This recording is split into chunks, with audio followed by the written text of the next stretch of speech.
Hi hello నమస్తే welcome to my channel Simran silly వంటకాలు. ఈరోజు మన ఛానల్లో మనం చేయబోతున్న రెసిపీ వచ్చి పెప్పర్ చికెన్. ఈ పెప్పర్ చికెన్ ఎలా తయారు చేయాలో ఇప్పుడు మనం ఈ వీడియోలో చూద్దాం.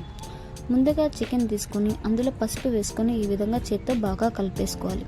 కలుపుకున్న తర్వాత అందులో 1.5 టేబుల్ స్పూన్ అల్లం వెల్లుల్లి పేస్టు, కట్ చేసుకున్న ఆనియన్స్ వేసుకొని స్టవ్ పైన పెట్టుకొని చికెన్ నుండి వాటర్ అంతా డ్రై అయిపోయేంత వరకు ఫ్రై చేసుకోవాలి.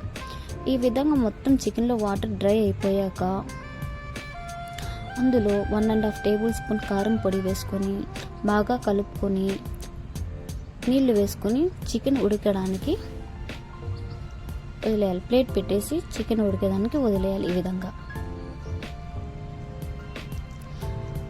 ఈ చికెన్ ఉడికేంత వరకు మనకి పెప్పర్ చికెన్లో మెయిన్ ఇంగ్రీడియంట్ అయిన పెప్పర్ పౌడర్ తయారు చేసుకుందాం. ముందుగా ఒక పెనం తీసుకుని అందులో 3 టేబుల్ స్పూన్ ధనియాలు వేసుకొని ఈ విధంగా బాగా ఫ్రై చేసుకోవాలి. దోరగా ఫ్రై చేసుకున్న తర్వాత అదే పెనంలో 3 టేబుల్ స్పూన్స్ పెప్పర్ వేసుకొని పెప్పర్ చిట్టుపట అనేంత వరకు ఫ్రై చేసుకోవాలి.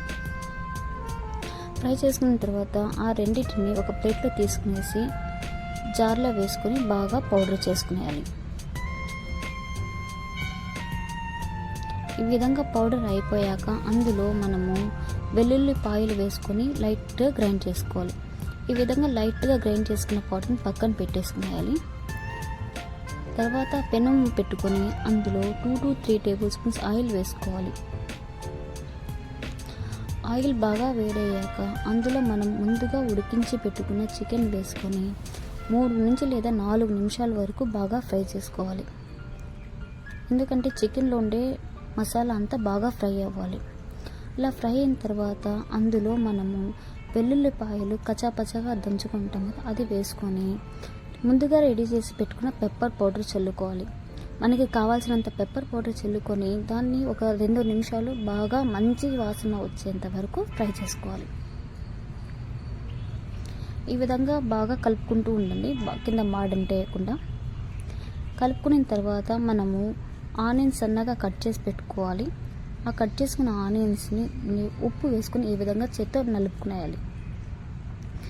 ఈ నలుపుకున్న ఆనియన్స్ని మనం చికెన్లో మధ్యలో వేసుకొని 2 టేబుల్ స్పూన్స్ ఆయిల్ వేసుకొని చికెన్తో కప్పేయాలి. ఈ విధంగా కప్పేసిన తర్వాత మనకి ఆనియన్స్ తొందరగా ఉడికిపోతాయి. ఆనియన్స్లో ఉప్పు వేయడం వల్ల ఆనియన్కి కూడా ఉప్పు తగులుతుంది, బాగా తినేదానికి బాగా రుచికరంగా ఉంటుంది.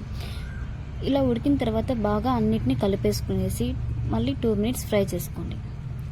బాగా ఫ్రై అయ్యాక మనకి పైన గార్నిష్ చేసుకొని కొత్తిమీర వేసుకొని కొద్దిసేపు ఫ్రై చేసుకోండి. అంతే ఫ్రెండ్స్, స్పైసీగా ఉండే పెప్పర్ చికెన్ రెడీ. ఈ పెప్పర్ చికెన్ రెసిపీ ఎవరికైనా నచ్చినట్టయితే కామెంట్ చేయండి friends. Like, share and subscribe కూడా చేయండి. Thank you for watching my video.